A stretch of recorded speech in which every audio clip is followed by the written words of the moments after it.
السلام عليكم ورحمة الله وبركاته.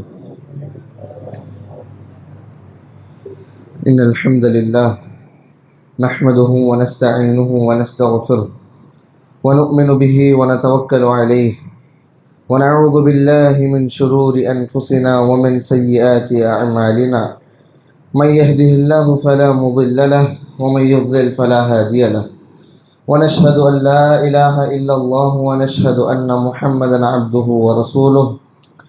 يا أيها الذين آمنوا اتقوا الله حق تقاته ولا تموتن إلا وأنتم مسلمون. يا أيها الناس اتقوا ربكم الذي خلقكم من نفس واحدة وخلق منها زوجها وبث منهما رجالا كثيرا ونساء واتقوا الله الذي تساءلون به والأرحام إن الله كان عليكم رقيبا. أما بعد فإن أصدق الحديث كتاب الله وخير الهدي وهدي محمد صلى الله عليه وسلم وشر الأمور محدثاتها وكل محدثة بدعة وكل بدعة ضلالة وكل ضلالة في النار. فأعوذ بالله السميع العليم من الشيطان الرجيم من همزه ونفخه ونفثه. رب اشرح لي صدري ويسر لي أمري واحلل عقدة من لساني يفقه قولي. புகழனைத்தும் வல்ல நாயகன் அல்லாஹ் ஒருவனுக்கு, சாந்தியும் சமாதானமும் இறுதி தூதர் முஹம்மது ரசூலுல்லாஹ் ஸல்லல்லாஹு அலைஹி வஸல்லம் அவர்கள் மீதும், அவரை பின்பற்றிய சத்திய சஹாபாக்கள், தாபஈன்கள், தபா தாபஈன்கள், மேலும் குறிப்பாக நம் அனைவரின் மீதும் அல்லாஹ் ஆக்கியவர்கள் புரிவானாக. ஆமீன். அல்லாஹ் சுப்ஹானஹு வ தஆலா எவ்வாறு நம் அனைவரையும் இங்கு இஸ்லாமிய மார்க்க கல்வியை கற்றுக்கொள்வதற்காக இங்கு ஒன்று கூட செய்திருக்கிறானோ, இதே போலவே அல்லாஹ் நம் அனைவரையும் ஜன்னாத்துல் ஃபிர்தௌஸிலே ஒன்று கூட செய்வானாக. ஆமீன். எல்லாமல்ல அல்லாஹ்வின் நல்லடியார்களே, இஸ்லாமிய சகோதர சகோதரிகளே, அல்ஹம்துலில்லாஹ், அல்லாஹ்வுடைய மாபெரும் கிருபையினால் நாம் இஸ்லாமிய வாழ்விய ஒழுக்கங்களை ஒரு தொடராக தினமும் ஒரு ஒழுக்கத்தை பார்த்து கொண்டிருக்கிறோம். இந்த தொடரிலே இன்று நாம் பார்க்க உள்ள ஒரு ஒழுக்கம் எதை பற்றி என்றால், நிச்சயமாக மனிதர்களாகிய நாம் நம்மளுடைய நிலைமை, நம்முடைய உடலினுடைய நிலைமை ஒன்றாக இருப்பதில்லை. மாறாக நாம் உடல்நிலை சரியாக இருந்தால் கண்டிப்பாக ஒரு நோயோ அல்லது உடல்நிலை சரியாமலோ நம்ம கண்டிப்பாக போகக்கூடிய வாய்ப்பு இருக்குது. இது இயல்பாகவும் இயற்கையாகவும் இருக்குது. அப்போது ஒரு மனிதன் எந்த நேரத்தில் அவனுக்கு உடல்நிலை சரியில்லாமல் போகுதோ, அவன் நோய்வாய்ப்பட்டு போகிறானோ, இந்த மாதிரியான தருணங்களில் நோயின் அந்த நேரத்தில் இருக்கக்கூடிய மனிதராக இருந்தாலும் சரி, அல்லது நாம் ஒருத்தர் உடல்நிலை சரியில்லாமல் இருக்கார், அவரை போய் நாம் பார்க்குறோம் அப்படின்னா, இந்த இரு நிலைகளும் பேணக்கூடிய ஒழுக்கங்கள் என்ன, இன்ஷா அல்லாஹ் இன்றைய அமர்விலே நாம் பார்ப்போம். முதலிலே இஸ்லாம் காட்டக்கூடிய ஒழுக்கங்கள், நாம் நோய்வாய்ப்பட்டால், நமக்கு உடல்நிலை சரியில்லை, அல்லாஹ் காப்பாற்றணும், இந்த மாதிரியான தருணங்களில் நாம் எந்தெந்த ஒழுக்கங்களை பேணணும். நமக்கு உடம்பு சரியில்லாமல் இருக்குன்னா, முதல் ஒழுக்கமாக இஸ்லாம் நமக்கு கற்றுத்தருகிறது, எந்த நேரத்தில் நமக்கு உடல்நிலை சரியில்லாமல் போகிறதோ, நாம் அது சிறிய நேரமாக இருந்தாலும் சரி, ஒரு நாள் 2 நாள் ஜுரமாக இருந்தாலும் சரி, அல்லது நீண்ட கால ஒரு உடல்நிலை சரியில்லாமல் இருக்கும், இந்த மாதிரியான பல நோய்கள் இருக்குது. இப்படிப்பட்ட நிலைமையிலே நாம் இருந்தால் முதல் ஒழுக்கம் இஸ்லாம் கற்றுத்தருகிறது, இந்த மாதிரி தருணத்தில் நாம் அதிகமாக அல்லாஹ்விடம் இஸ்திக்ஃபார் செய்ய வேண்டும்.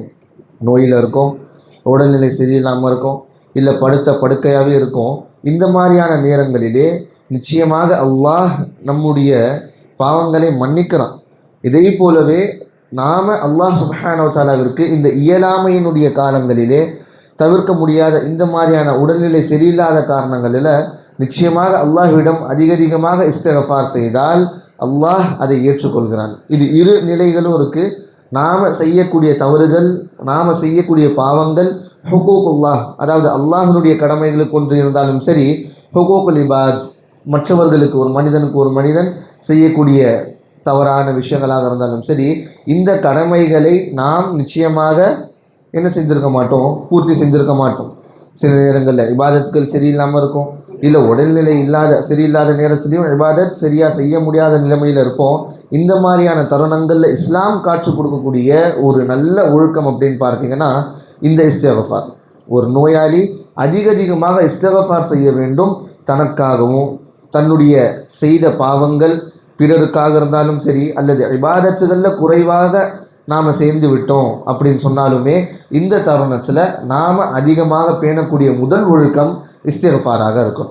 கண்டிப்பாக அல்லாஹ் சுப்ஹானஹு வ தஆலா கிட்ட ஒவ்வொரு பாவத்தை கருதி ஒவ்வொரு பாவத்தை எண்ணி அதை நினைவு கூர்ந்து அல்லாஹ்விடம் இஸ்திக்ஃபார் செய்து கொண்டே இருப்பது இது ஒரு நோயாளி பேணக்கூடிய முதல் ஒழுக்கமாக இருக்குது இஸ்லாத்தில். இதை போலவே நாம் நோய்வாயில் இருக்கோம், நாம் நோய்பட்டு இருக்கிறோம், உடல்நிலை சரியாமல் இருக்குன்னா இஸ்லாம் கற்றுத்தருகிறது முதல் விஷயமாக ஒரு நோய்வாய்ப்பட்ட மனிதன் செய்யக்கூடிய ஒரு விஷயம் அப்படின்னா அவன் மனசளவில் தளர்ந்து விடுவான். அல்லாஹ் மீதான அந்த நம்பிக்கை போய்கொண்டே இருக்கும். எந்த அளவிற்கு அந்த நோய் இன்னும் அதிகரித்து கொண்டே இருக்கிறதோ, எந்த அளவிற்கு அந்த நோயினுடைய நாட்கள் அதிகரித்து கொண்டே இருக்கிறதோ, அந்த மனிதனுடைய உள்ளத்திலிருந்து அல்லாஹ் மீதான நல்ல எண்ணம் போய்கொண்டே இருக்கும். இதை நாம் தவிர்த்து கொள்ளணும். இஸ்லாம் கற்றுக் கொடுக்கிறது, நிச்சயமாக ஒருவர் நோயில் கஷ்டப்பட்டு இருக்கிறார்கள் என்றால் இவர்களுக்கு பேணக்கூடிய ஒழுக்கங்களில் ஒன்று அல்லாஹ்வின் மீதான நல்ல எண்ணத்தை கொண்டு வரணும். எவ்வளவுதான் நம்மளுடைய நோய் இருக்கட்டுமே, எவ்வளவு கஷ்டங்களை தான் நம்ம படட்டுமே, ஆனால் இருந்தாலுமே அல்லாஹ்வின் மீதான இந்த நம்பிக்கை, நல்ல எண்ணம், இதை ஹுஸ்னு வன் அப்படின்னு சொல்லுவாங்க. அல்லாஹ்வின் மீதான நல்ல எண்ணங்கள், நல்ல நம்பிக்கை நிச்சயமாக நம்ம கைவிடக்கூடாது. எந்த ஒரு குறையுமே சொல்லக்கூடாது. இந்த கதிரை கூட நாம் ஏற்றுக்கொள்ளணும். நமக்கு நோய் இருக்குது, நமக்கு அல்லாஹ் சுப்ஹானஹு வ தஆலா இதை கொடுத்து சோதிக்கிறான்னா இதிலும் அல்லாஹ் நல்லதை வைப்பான்னு சொல்லக்கூடிய அந்த அளவிற்கான நம்பிக்கை அல்லாஹ்வின் மீது இருக்கணும். இதை இஸ்லாம் சொல்லுது. இந்த மாதிரியான விஷயங்கள் நம்ம பார்க்கலாம்.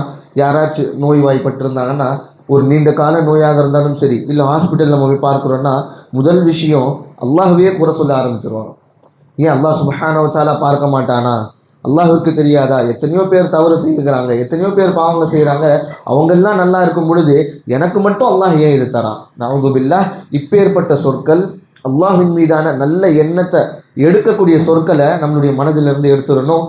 இந்த நேரத்தில் கூட எப்போ அல்லாஹ்வினால் வரக்கூடிய இந்த நோயாக இருக்கட்டும், ஷிஃபாவாக இருக்கட்டும், எல்லாமே அல்லாஹ்வின் புறத்துலேருந்து தான் வரும். அப்போ அல்லாஹ் சுப்ஹானஹு வ தஆலா நமக்கு சோதிக்கிறான்னா இந்த நிலைமையிலும் அல்லாஹ் சுப்ஹானஹு வ தஆலா பார்க்கக்கூடிய ஒரு விஷயம் அப்படின்னா நம்ம உள்ளத்தில் அல்லாஹ்வை கொண்டு நல்ல எண்ணத்தை வைக்கிறோமா இல்லையான்னு. அப்போது மார்க் அறிஞர்கள், உலமாக்கள் இஸ்லாம் இந்த ஒழுக்கத்தை கற்றுத்தருகிறது என்று கூறுகிறார்கள். நாம் நோயில் இருந்தாலுமே சரி இந்த சபரை கைப்பிடிக்கணும். இந்த பொறுமையை நல்ல முறையில் அல்லாஹின் மீதான அந்த நம்பிக்கையை கண்டிப்பாக கைப்பிடிக்கணும். இதே போல் இன்னொரு ஒழுக்கத்தை இஸ்லாம் சொல்லி தருது. எங்கே நாம் அல்லாஹின் மீதான நல்ல நம்பிக்கையை வைக்கிறோமோ, நல்ல எண்ணத்தை கொண்டு அல்லாஹ் சுப்ஹானஹு வ தஆலா இது நமக்கு கொடுத்தாலுமே நிச்சயமாக இதற்கு பின்னால் ஒரு பெரிய நோக்கம் இருக்கும். அல்லாஹ் நமக்கு பெரிய நன்மையை கொடுக்க போகிறான் என்கிற அந்த எண்ணம் இருக்கணுமோ, இதே நேரத்தில் ஒரு நோய்வாய்ப்பட்ட ஒரு மனிதன் தன்னுடைய உள்ளத்தில் இந்த ஒரு ஆழ்ந்த நம்பிக்கையை உள்ளத்தில் விதைச்சிடணும். அல்லாஹ் சுப்ஹானஹு வ தஆலா எங்கே நமக்கு நோயை கொடுத்தானோ அதே அல்லாஹ் சுப்ஹானஹு வ தஆலா நமக்கு என்ன கொடுப்பான், ஷிஃபாவை கொடுப்பான். கண்டிப்பாக அல்லாஹ் சுப்ஹானஹு வ தஆலா ஷிஃபாவை கொடுப்பான். ஷிஃபாவை கொடுக்கக்கூடிய ஒரே ஆற்றல் அல்லாஹ் தவிர வேறு யாருக்கும் இல்லை. ஆமாவா இல்லையா? இந்த உலகத்தில் நம்ம எங்கே போய் நின்றாலுமே, எங்கே போய் கோரிக்கை வச்சுக்கிட்டாலுமே, எவ்வளவு பெரிய ஹாஸ்பிட்டலை பார்த்தாலுமே இந்த ஷிஃபா அப்படின்னு சொல்லக்கூடிய நமக்கு நோயிலிருந்து மீண்டு வரக்கூடிய உடல்நிலை அல்லாஹ்வை தவிர யார் தருவோம்? எவ்வளோ வேணால் நம்ம செலவு செஞ்சுக்கலாம், எவ்வளோ வேணால் நம்ம பெரிய ஹாஸ்பிட்டலில் போய் காமிச்சிக்கலாம், இருந்தாலுமே அந்த ஷிஃபா அல்லாஹ் தவிர யாரும் தர மாட்டான். இந்த நம்பிக்கை நம்மளுடைய உள்ளத்தில் இருக்கணும். இதை நாம் அவ்வளோ சீக்கிரம் போக விட்டுறக்கூடாது. ஏன் அப்படின்னு பார்த்தீங்கன்னா இதுக்கு மிக அழகிய உதாரணம் நம்மளுடைய நபிமார்களிடையே இருக்குது. எந்த அளவுக்குன்னா நாம் நீண்ட கால நோயில் இருந்தாலும் சரி, அல்லது நமக்கு நோயினுடைய அந்த வலி அதிகரித்தாலுமே சரி, நம்ம அல்லாஹ் புறத்துலேருந்து வரக்கூடிய ஷிஃபாவை மட்டும்தான் ஏற்றுக்கொள்ளணும். அல்லாஹ் மீதான நம்பிக்கை வைக்கணும். எந்த அளவுக்கு பாருங்கள், இதுக்கு அழகிய உதாரணமாக அய்யூப் அலைஹிஸ்ஸலாம் அவர்கள் இருக்கிறாங்க. நாம் எல்லாம் படிச்சிருப்போம், குர்ஆனில் கேட்டிருப்போம். அய்யூப் அலைஹிஸ்ஸலாம் சுப்ஹானல்லாஹ், அல்லாஹ்வினால் தேர்ந்தெடுக்கப்பட்ட ஒரு நபி. சாதாரண ஒரு அல்லாஹ்வினுடைய நல்லடியார்னா பரவாயில்ல, இவர் யார்? அஷ்ரஃபுல் மஹ்லூகாத், அதாவது சிறந்த மனிதர்களில் இவர் அல்லாஹ் சுப்ஹானஹு வ தஆலா கொண்டு வரான். அல்லாஹ்வினால் தேர்ந்தெடுக்கப்பட்ட ஒரு மனிதர் நபியாக்கப்படுறாங்க. ஆனால் நபித்துவம் கிடைத்ததற்கு பிறகு அல்லாஹ்வினால் இவர்களுக்கு வந்த மிகப்பெரிய ஒரு சோதனைனா இந்த உடல்நிலையினுடைய கோளாறு தான். நோய்வாய்ப்பட்டாங்க. 1-2 வருஷத்துக்கு இல்லை, மாறாக நீங்கள் எடுத்து பார்த்தா தெரியும். சுப்ஹான் அல்லாஹ், அவங்களுடைய சீரத்தை 18 வருடங்களுக்கும் மேலாக சுப்ஹான் அல்லாஹ் அவங்க படுத்த படுக்கையாக இருந்தாங்க. அல்லாஹ் அக்பர். எவ்வளோ? 18 வருடங்கள். இதற்கும் மேலாக அய்யூப் அலைஹிஸ்ஸலாம் அவர்கள் ஒரே படுக்கையில் படுத்திருந்தாங்க, நோய்வாய்ப்பட்டிருந்தாங்க. ஆனால் கடைசி வரைக்கும் அவங்களுடைய நம்பிக்கை அல்லாஹ் மீது போகல். இது நமக்கு மிகப்பெரிய உதாரணம். அல்லாஹ் காட்டுகிறான். இஸ்லாம் இந்த ஒழுக்கத்தை கற்றுத்தருகிறது. ஒரு நபிக்கு இவ்வளவு சோதனை வரும் பொழுது, இவ்வளவு துன்பங்கள் வரும் பொழுது நாம் எங்கே இருக்கோம்? அல்லாஹ் அக்பர். ஒரு 2 நாளில் அல்லாஹ் மீதான நம்பிக்கை எடுக்கிறதுக்கு நமக்கு என்ன உரிமை இருக்கிறது? நிச்சயமாக இல்லை. அப்போ கூட என்ன சொல்கிறாங்க? அய்யூப் அலைஹிஸ்ஸலாமுடைய வார்த்தைகளை கவனித்து பாருங்கள். சுப்ஹான் அல்லாஹ், புல்லரிக்கும். இந்த காலத்தில் நமக்கு நோய் வருதோ, எடுத்தோடனே அல்லாஹ்வை திட்டிடுறோம், அல்லாஹ் கண் இல்லையான்னு சொல்லிடுறோம், நவுது பில்லா. ஆனால் அய்யூப் அலைஹிஸ்ஸலாம் பாருங்கள், ரப்பி இன்னி மஸ்ஸனி அப்துர். அல்லாஹ் அக்பர். அந்த நேரத்தில் கூட அய்யூப் அலைஹிஸ்ஸலாம் சொல்கிறாங்க, யா அல்லாஹ், நீ எனக்கு நோய் கொடுத்துட்டியேன்னு சொல்லலை, மாறாக ரப்பி இன்னி மஸ்ஸனி அப்துர், யா அல்லாஹ், ஏதோ ஒரு நோய் எனக்கு தீண்டுருச்சு அல்லாஹ், ஏதோ ஒரு நோய் எனக்கு வந்துருச்சு அல்லாஹ், நான் உடல்நிலை சரியில்லாமல் இருக்கேன் அல்லாஹ், இது உன் புறத்துலேருந்து வரலை. அல்லாஹ் அக்பர். அந்த நேரத்திலும் கூட அந்த ஈமானை பாருங்க. அய்யூப் அலைஹிஸ்ஸலாம் அவர்கள் அந்த நோயை அல்லாஹ் கிட்ட கொண்டு போய் காமிக்க, நீ தான் கொடுத்தேன்னு சொல்லி அல்லாஹ் கிட்ட சொல்லலை, அந்த குறையை அல்லாஹ் கிட்ட வைக்கல, மாறாக சொல்றாங்க, ரப்பி இன்னி மஸ்ஸனி அத்துர், யா அல்லாஹ், எனக்கு நோய் வந்துருச்சு, என்ன செய், வ அன்த அர்ஹமுர் ராஹிமீன், நீ மிகப்பெரிய அருள் கொடையை கொடுக்குறவன், மிகப்பெரிய அருள் புரியவன் யா அல்லாஹ், உன்னால மட்டும்தான் என்னுடைய நோயை நீக்க முடியும். அல்லாஹ் அக்பர். கடைசியில் என்னவாகுது? அய்யூப் அலைஹிஸ்ஸலாம் இவ்வளோ பெரிய நபி, அவர்களுடைய நோய் அல்லாஹ் சுப்ஹானஹு வ தஆலா போக்குறான். சுப்ஹான் அல்லாஹ். அல்லாஹ் அக்பர். எடுத்து பார்த்தா மிகப்பெரிய ஒரு நமக்கு படைப்பினம் தான். அல்லாஹ் நபியாக ஆக்கி பல நபிமார்களிடையே நமக்கு பல படைப்பினைகளை கொடுத்தாலுமே இவர்களிடமிருந்து ஒரு சின்ன ஒரு விஷயந்தான், ஆனால் அதில் எவ்வளோ பெரிய படைப்பினம் இருக்குது பாருங்கள், படைப்பு. அல்லாஹ் அக்பர். அல்லாஹ் சுப்ஹானஹு வ தஆலா இந்த லெசனை நமக்கு கொடுக்குறான். நீங்கள் எவ்வளவு தான் நோய்வாய்ப்பட்டு போங்க, ஷிஃபா அப்படின்னா என்கிட்ட தான் வரணும். அதே போலவே அல்லாஹ்விடமிருந்து அந்த நல்ல எண்ணத்தை, அல்லாஹ் தான் என்னை காப்பாற்றுவான், அல்லாஹ் இதை கொடுத்துருந்தாலுமே இதனுடைய நோக்கம் நிச்சயமாக அல்லாஹுக்கு தெரியும், எனக்கு தெரியாது, ஆனால் இந்த நோயை நான் நிச்சயமாக எதிர்கொள்ளுவேன், அல்லாஹ்வினுடைய ஜிக்ர் இஸ்திக்ஃபார் செய்து அல்லாஹ்கிட்ட நான் கம்ப்ளைண்ட் பண்ண மாட்டேன். இது இஸ்லாம் கற்றுக் கொடுக்கக்கூடிய மிக அழகிய முறையினுடைய ஒரு ஒழுக்கமாக இருக்குது. நமக்கு நோய் வந்தால் இதை நாம் தெரிந்து கொள்ளணும். இதே போலவே இஸ்லாம் நமக்கு கற்றுத்தரக்கூடிய ஒரு நல்ல ஒழுக்கங்களில் இந்த ஒரு ஒழுக்கத்தையும் நாம் சேர்த்து கொள்ளணும். எங்கே நம்ம அல்லாஹ்கிட்ட ஷிஃபா கேட்குறோமோ, சில நேரங்கள் இருக்கும் அந்த நோயினுடைய கஷ்டம், அந்த நோயினுடைய வலி நம்மளால் தாங்க முடியாது. நிறைய பேரை பார்க்குறோம், வயதானவர்கள் அந்த மாதிரியான நோயில் போயிட்டா அவங்களால தாங்க முடியாது, அந்த அளவிற்கு வலி இருக்கும். எந்த அளவிற்குன்னா அவங்க மௌத்தையே கூப்பிட்டுருவாங்க. அல்லாஹ் அக்பர். எத்தனையோ பேரை பார்க்குறோம், போய் பார்க்கும் பொழுது அல்லாஹ் அக்பர், அல்லாஹ் காப்பாற்றும், நமக்கு அனைத்து உடல்நிலை சரியில்லாமல் இருக்கக்கூடிய அனைத்து விஷயங்கள்லேருந்து அல்லாஹ் நம்மளை காப்பாற்றி வைக்கணும், ஆமீன். இந்த மாதிரியான தருணங்களில் கூட ரசூலுல்லாஹ் அவர்கள் ஒரு நல்ல ஒழுக்கத்தை கற்றுத்தராங்க. நீங்கள் எவ்வளவுதான் நோய்வாய்ப்பட்டு போங்க, எவ்வளவு கஷ்டம் வந்தாலுமே, லா யதமன்ன யன்ன அஹதுகுமுல் மௌத், நீங்கள் மௌத்தை அழைக்காதீங்க. இது உங்களுக்கு கற்றுத்தரக்கூடிய ஒழுக்கம். ரசூலுல்லாஹ் சொல்கிறாங்க, நீங்கள் எவ்வளவுதான் கஷ்டத்தில் இருந்தாலுமே சரி, அந்த நேரத்தினுடைய ஒழுக்கம் என்ன? மௌத்து அழைக்காதீங்க, மௌத்து வந்துட்டா எனக்கு போதும்னு சொல்லாதீங்க, மாறாக இந்த துஆவை ரசூலுல்லாஹ் அவர்கள் கற்றுத் தருகிறார்கள். அல்லாஹும்ம ஹ்யைனி இதா கானத்தில் ஹயாத்து கைரன் லீ, யா அல்லாஹ், என்ன உயிரோட வையா அல்லாஹ், எப்போ? இதா கானத்தில் ஹயாத்து கைரன் லீ, என்னுடைய உயிர், நான் உயிரோடு இருந்தால் இது எனக்கு நல்லது, நான் நன்மையில் என்னுடைய லைஃப்பை கொண்டு போவேன், நான் உயிரோடு இருந்து என்னுடைய உயிர் நல்லதுக்காக இருந்தா யா அல்லாஹ், எனக்கு இந்த உயிரை திரும்பியும் கொடு, எனக்கு என்னுடைய உடல்நிலையை திருப்பி கொடு யா அல்லாஹ். அப்படியும் இல்லையா, வதவஃபனி இதா கானத்தில் வஃபாத்து கைரன் லீ, அப்படி இல்லையா அல்லாஹ், எனக்கு நீ என்ன செஞ்சிரு, நல்ல முறையில், நல்ல சாலிஹான முறையில் மௌத்தை கொடுத்துரு, என்னுடைய மவுத் எனக்கு நல்ல விதத்தில் இருந்தா. எடுத்தோடனே மவுத்துக்கு துவா செய்யக்கூடாது, முதல்ல ஹயாத்துக்கு துவா செய்யணும். அதாவது எனக்கு நீ உடல்நிலையை திருப்பி கொடு யா அல்லாஹ், அந்த உடல்நிலை கைரன் லீ, எனக்கு நல்லதாக இருந்தா. இதே போலவே எனக்கு மவுத்து தான் நல்லது, இந்த உடல்நிலையிலால் என்னால் இருக்க முடியாதுன்னா அல்லாஹ் சாலிஹான மௌத்தை கொடு, ஆனால் ஹைரல்லி அந்த மௌத் எனக்கு நல்லதாக இருக்கும். நான் உயிர் வாழ்ந்து வந்து திரும்ப உயிர்ப்பித்து வந்து அல்லாஹ் பாவத்தில் போகிறேன்னா அதை விட மௌச்சே எனக்கு மேலானது. அல்லாஹ் அக்பர். இப்படி அழகிய முறையில் ரசூலுல்லாஹ் அவர்கள் இந்த ஒழுக்கத்தை பேண சொல்கிறாங்க. எப்போ நாம் நோய்வாய்ப்பட்டு இருக்கும் பொழுது அல்லாஹ் காப்பாற்ற வேண்டும். இந்த மாதிரியான தருணத்தில் கூட மௌத் அழைக்கக்கூடாது, அல்லாஹ் காப்பாற்ற வேண்டும். இதே போலவே இஸ்லாம் காட்டக்கூடிய நல்ல ஒழுக்கங்களில் இந்த ஒரு ஒழுக்கமாக நாம் சேர்த்து கொள்ளணும். எங்கே நாம் இஸ்திக்ஃபார் செய்கிறோமோ அதே போலவே ஜிக்ர் அதிகமாக செய்யணும். ஏன், நார்மலான ஜிக்ர் செஞ்சாலே அல்லாஹ் அதற்கான கூலியை தருவான். ஆனால் இவ்வளவு கஷ்டத்துலையுமே என்னுடைய அடியான் ஜிக்ர் செய்கிறானே அப்படின்னு சொல்லி அல்லாஹ் சுப்ஹானஹு வ தஆலா அந்த ஜிக்ருனுடைய தனி ஒரு பவரை வைப்பான். மேலும் அல்லாஹ் சுப்ஹானஹு வ தஆலா அந்த ஜிக்ரை ஏற்றுக்கொள்வான். ஏன் அப்படின்னு பார்த்தீங்கன்னா, ஒரு நோயாளியிடம் மலக்குமார்கள் இருப்பாங்க. அல்லாஹ் புறத்திலிருந்து ரஹ்மத்தை வழங்குவதற்காக, அல்லாஹ் புறத்திலிருந்து ரஹ்மத்தை கொடுப்பதற்காக மலக்குமார்கள் இருப்பாங்க. அங்கே கேட்கப்படக்கூடிய துஆவும் ஏற்றுக்கொள்ளப்படும். மேலும் அங்கே நாம் அதிகமாக ஜிக்ர் செய்யணும். இதே போலவே இஸ்லாம் நமக்கு இன்னும் ஊக்குவிக்கும் முறையில், நல்ல முறையில் நமக்கு என்ன செய்து இஸ்லாம் இந்த ஒரு விஷயத்தை கற்றுக் கொடுக்கிறது. எங்கே இந்த மாதிரியான நோய்களோ உடல்நிலை சரியாமல் இருக்கோ, உங்களுக்கு கஷ்டமாக இருக்கோ, இது எல்லாமே ஒரு பக்கம் இருக்குதா, உங்களுக்கு வலி வருது தான். ஆனால் இதே நேரத்தில் இதுவும் நீங்கள் நினைவு கொள்ளுங்க, எந்த இஸ்லாம் எந்த அல்லாஹ் சுப்ஹானஹு வ தஆலா உங்களுக்கு இந்த மாதிரியான ஒரு நல்ல ஒரு இதை கொடுக்குறானோ இது நிச்சயமாக வீணடிக்கப்படாது. அதாவது நம்ம கஷ்டத்தில் இருந்தாலுமே அந்த கஷ்டத்தினுடைய பலன் அல்லாஹ் சுப்ஹானஹு வ தஆலா தருவான். அல்லாஹ் அக்பர். எப்படி ஆயிஷா ரலியல்லாஹு அன்ஹா அவர்கள் சொல்கிறாங்க, ரசூலுல்லாஹ் ஸல்லல்லாஹு அலைஹி வஸல்லம் அவர்கள் சொன்னாங்க, இஸ்லாத்தில் ஒரு முஸ்லிமுக்கு ஒரு சின்ன முள்ளு குத்தினாலுமே அந்த முள் குத்தக்கூடிய அந்த வலி வீணாக போகாது. அல்லாஹ் அக்பர். எப்படி நமக்கு ஒரு சின்ன அடிபட்டாலுமே, ஒரு சின்ன முள்ளு குத்தினாலுமே அந்த முள்ளினால் ஏற்படக்கூடிய வலி வீணாக போகாது. மாறாக என்னவாகும், அல்லாஹ் சுப்ஹானஹு வ தஆலா அந்த வலியினால் உங்களுடைய பாவங்களை மன்னிச்சிருவான். அல்லாஹ் அக்பர். எத்தனை இடத்துல நமக்கு போகும்போது தெரியாமல் அடிபட்டிருக்கோம், எத்தனை இடத்துல நம்ம காலில் அடிபட்டிருக்கோம், கையில் அடிபட்டிருக்கோம், எதுக்கு அடிபடுதுன்னே தெரியாது. ஆனால் அதனுடைய நோக்கத்தை தெரிந்து கொள்ளுங்க, அல்லாஹ் உங்களுடைய பாவத்தை மன்னிக்க விரும்புகிறான். சுப்ஹானல்லாஹ். நாம் என்ன நினைப்போம், இவ்வளோ அடிபட்டுருச்சு, இப்படி ஆயிடுச்சு, நல்ல காரியத்துக்கு போகிறோம், தடங்களாயிருச்சு, நம்ம இப்படி தவறாக யோசிக்கிறோம். ஆனால் இந்த முறையில் யோசித்து பாருங்கள், இது உங்களுக்கு நன்மையாக வந்து சேரும். என்ன, அல்லாஹ் சுப்ஹானஹு வ தஆலா உங்களுடைய உள்ளத்தில் உங்களுடைய உடலுக்கு ஏற்படக்கூடிய ஒரு சின்ன துன்பத்தை கூட அல்லாஹ் வீணாக்க மாட்டான். உங்களுடைய பாவங்களை அல்லாஹ் மன்னிப்பான்.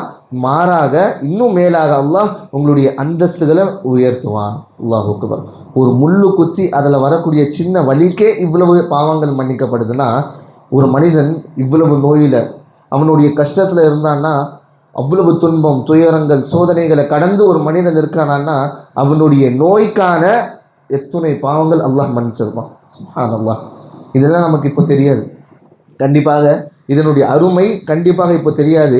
மறுமை நாளில் நம்ம அல்லாஹுக்கு முன்பாக போய் நிற்கும் பொழுது அல்லாஹ் நமக்கு கொடுப்பான் பார்த்தீங்களா, அந்த கூலி, இதுக்கான கூலி, இதற்கான கூலின்னு சொல்லி. அப்போ நாம் யோசிப்போம், அல்லாஹ் என்னுடைய உடல் ஃபுல்லாகவும் நீ காயப்படுத்திருக்கோம், அல்லாஹ் இதனால என்னுடைய பாவங்கள் போயிருக்குமே, இது மட்டும் போதுமே, இன்றைய நாளில் வேறு என்ன வேணும் எனக்கு?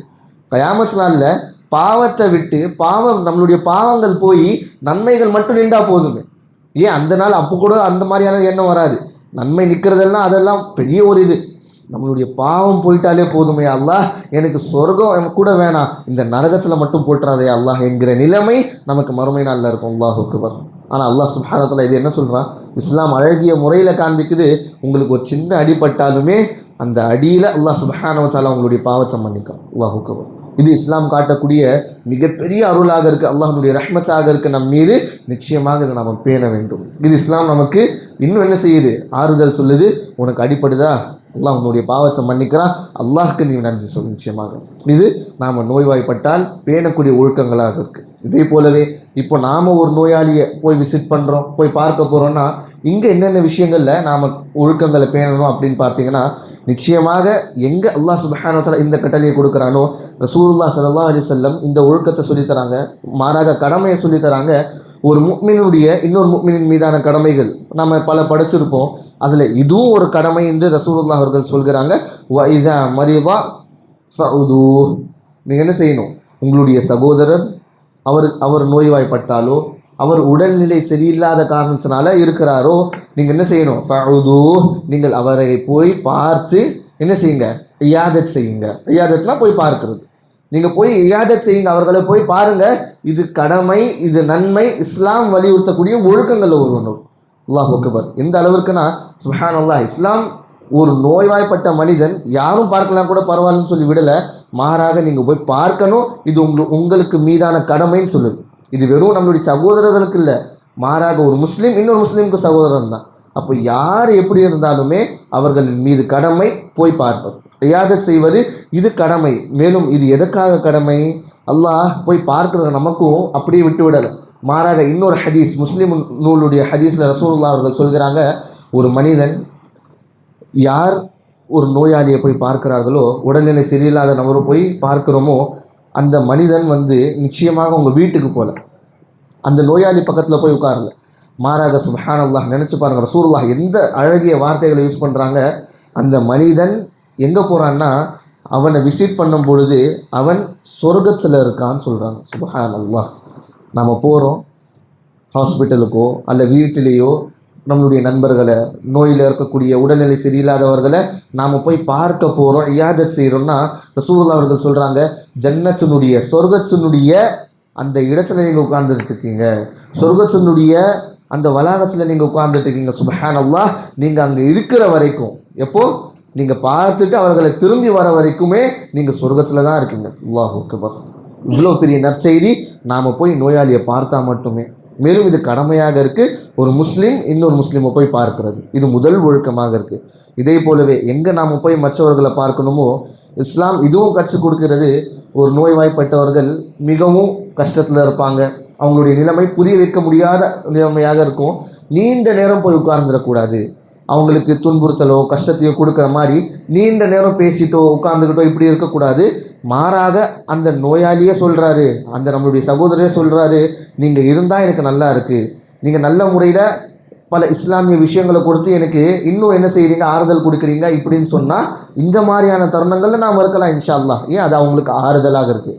இதே பொறுத்து நாம் என்ன செய்யக்கூடாது, நீண்ட நேரமாக உட்கார்ந்துக்கிட்டு அங்கே போய் டீ காஃபி குடிச்சுக்கிட்டு இந்த மாதிரியான விஷயங்கள்லேருந்து கண்டிப்பாக தவிர்த்து கொள்ளணும் நாம் மற்றவங்களை போய் பார்க்கும் பொழுது.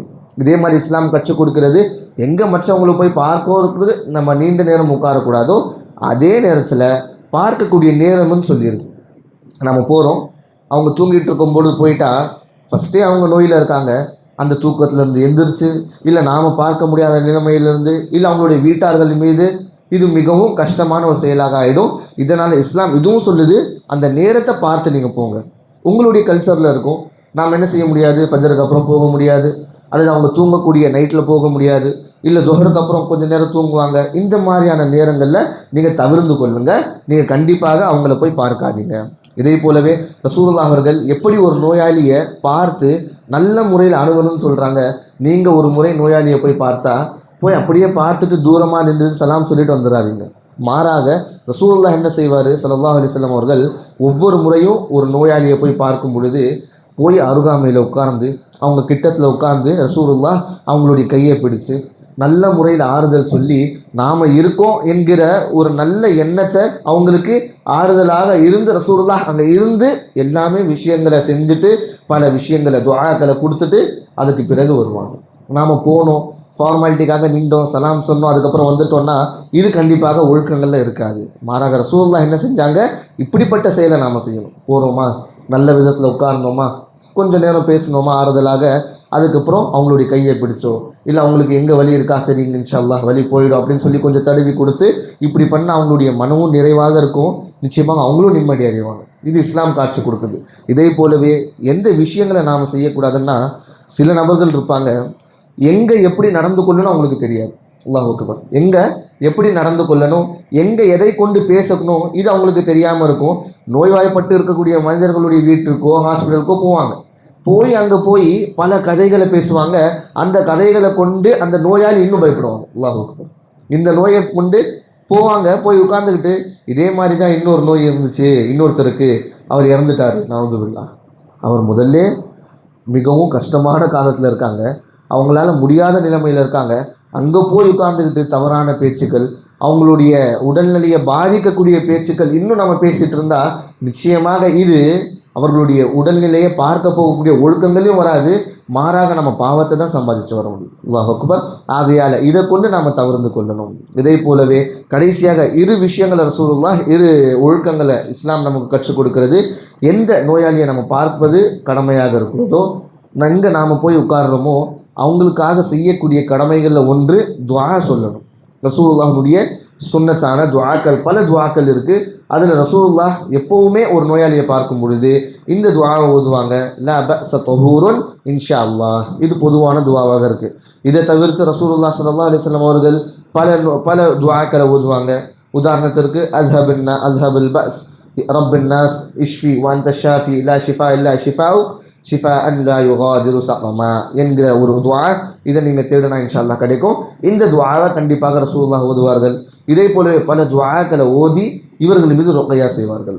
ஆயிஷா ரலியல்லாஹு அன்ஹா பற்றி வருகிறது, ரசூலுல்லாஹ்விற்கு சில நேரங்களில் சில இடங்களில் வலி ஏற்பட்டாலோ, ரசூலுல்லாஹ் முடியாத நிலைமையில் இருந்தாலோ ரசூலுல்லாஹ் என்ன செய்வாங்க, எங்கே வலி இருக்கிறதோ அங்கே முஅவ்வதத்தைன் குல் அஊது பில் ஃபலக் குல் அஊது பின் நாஸ், மேலும் இந்த மாதிரியான துஆக்கள் இது எல்லாம் ஓதி தன் மீது ஊதிக்கொள்வார்கள்.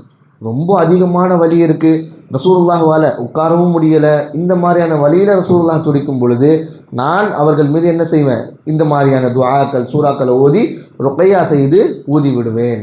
இப்படி ஆயிஷா ரலியல்லாஹு அன்ஹா அவர்களும் சொல்கிறாங்க. இப்படி செய்கிறது சுன்னத்தான முறையாக இருக்குது. நாம் ஒருவரை பார்க்கும் பொழுது அவருக்கும் மன நிம்மதியாக இருக்கும். இன்ஷா அல்லாஹ் இஸ்லாமிய முறையில் வராங்க, நல்ல முறையில் பார்க்குறாங்க, துஆ சொல்லி நமக்கு வாழ்த்துறாங்க, மேலும் நமக்கு துஆ ருக்யா கூட செஞ்சுட்டு போகிறாங்கன்னா பார்க்குறவர்களுக்கு அந்த நோயில் இருப்போமோ இல்லையோ இது அவங்களுடைய மனசுலேருந்து போயிடும். இன்னும் அவங்களுடைய மனசில் கண்டிப்பாக மீண்டு வந்துடுவோங்கிற ஒரு நம்பிக்கை உருவாகிடும். இது இஸ்லாம் காட்டக்கூடிய ஒழுக்கங்களால் மட்டும்தான் செய்ய முடியும் இன்ஷா அல்லாஹ். அதற்கு பிறகு கடைசியில் அல்லாஹ் சுப்ஹானஹு வ தஆலா காட்டக்கூடிய இந்த இஸ்லாமிய ஒழுக்கங்களில் வருகிறது, எந்த நோயாளியை நாம் விசிட் பண்ண போகிறோமோ அங்கே வீணான பேச்சுக்களை எப்படி நாம் தவிர்க்கிறோமோ அதே நேரத்தில் அவங்களுக்கு ஆறுதலாகவும் நம்பிக்கை அளிக்கும் விதத்தில் பல விஷயங்களை சொல்லணும். அதில் முதல் அடிப்படையான விஷயம் சபர். அல்லாஹ் சுப்ஹானஹு வ தஆலா சொல்கிறான், வபஷ்ஷிரிஸ் ஸாபிரீன். யார் சபர் செய்கிறார்களோ அவர்களுக்கு நற்செய்தி இருக்குது. ஏன், அவர்கள் எந்த நிலைமையில் சபர் செய்கிறாங்க, நிச்சயமாக பல விஷயங்களை கொண்டு அல்லாஹ் சோதிப்பான். நோய் கொடுத்தோ அல்லது பல விஷயங்கள் அல்லாஹ் சோதிப்பான். இந்த மாதிரியான தருணங்களில் அவங்களுக்கு போய் ஆறுதல் சொல்லணும். அல்லாஹ்வுடைய நற்செய்தி உங்களுக்கு இருக்குது, நீங்கள் என்ன செய்யாதீங்க, விரக்தி அடைஞ்சாருங்க. அல்லாஹ்வுடைய ரஹ்மத்தை கொண்டு அல்லாஹ்வுடைய அருட்கொடையை கொண்டு விரக்தி அடையாதீங்க. மாறாக அல்லாஹ் சுப்ஹானஹு வ தஆலா சொல்கிறான், வபஷ்ஷிரிஸ் ஸாபிரீன். உங்களுக்கு, அதாவது நீங்கள் சபர் செய்கிறீங்க இல்லையா, அப்போ உங்களுக்கும் அல்லாஹ் சுப்ஹானஹு வ தஆலா இந்த நற்செய்தியை வச்சிருக்கிறான். நீங்கள் அல்லாஹ்வின் மீதான நம்பிக்கையை விட்டு விடாதீங்க. இப்படிப்பட்ட பல ஆறுதலான வார்த்தைகளை சொல்லி நாம் ஒரு நோயாளியை பார்க்கும் பொழுது நல்ல விதத்தில் வாழ்த்துட்டு வரணும். இப்படி இஸ்லாம் நமக்கு நோய் பட்டாலுமே சரி, நாம் நோயில் இருந்தாலுமே அல்லது நோயாளியை நாம் பார்க்கும் பொழுது இந்த மாதிரியான ஒழுக்கங்களை பேண சொல்லி இஸ்லாம் நமக்கு வலியுறுத்துது. இதை நாம் பேணக்கூடிய நபர்களாக, மேலும் அல்லாஹ் சுப்ஹானஹு வ தஆலா நமக்கு நல்ல சிஹத்தை, நம்முடைய வீட்டார்களை நல்ல முறையில் வைப்பானாக. ஆமீன். வாஹிரு தஅவானா அல்ஹம்துலில்லாஹி ரப்பில் ஆலமீன். வஸ்ஸலாமு அலைக்கும் வரஹ்மத்துல்லாஹி வபரகாத்துஹு.